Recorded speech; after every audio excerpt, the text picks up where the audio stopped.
What's going on, family?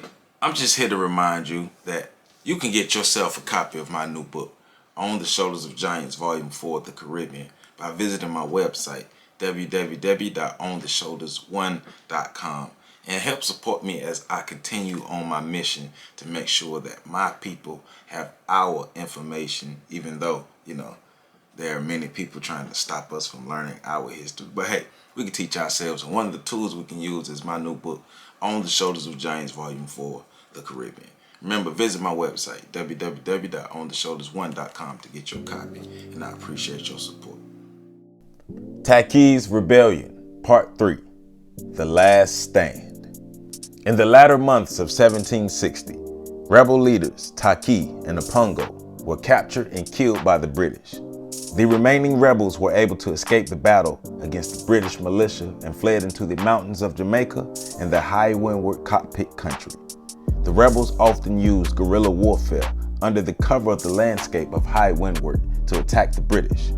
On October of 1760, the rebels led by Simon raided and burnt down the Ipswich sugar estate in the St. Elizabeth parish. The following December, the rebels gained another victory while burning down the house of the plantation owner Thomas Durant and killing a number of other men. Simon led a band of 50 men and women battling plantation owners and freeing slaves. The British gathered a few men to hunt down Simon, led by a man named Hines, who was in charge of a regiment of black men hunting Simon. Simon was able to initially escape Hines and his men. The rebels that were caught by Hines were killed and beheaded. They stuck the heads of the rebels on poles to intimidate the rest of the rebels.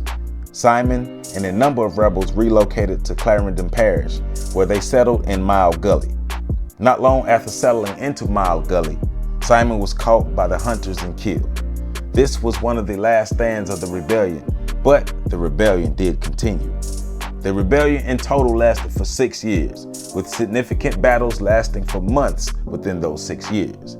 The last of the rebellion was recorded in 1766 in Westmoreland by Africans of Akan descent enslaved in Jamaica. As I stated during part 1, a total of over 400 rebels were killed and around 60 of the British were killed during the rebellion. It took years for the British to regain order and control in Jamaica.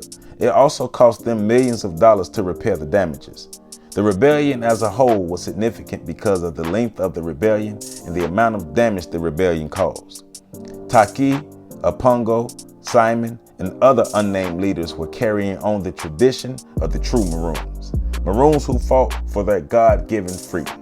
Takyi's rebellion was inspired by the rebellions of Brifu, but Takyi's rebellion inspired the rebellions of Queen Annie, Samuel Sharp, and other notable Maroon leaders.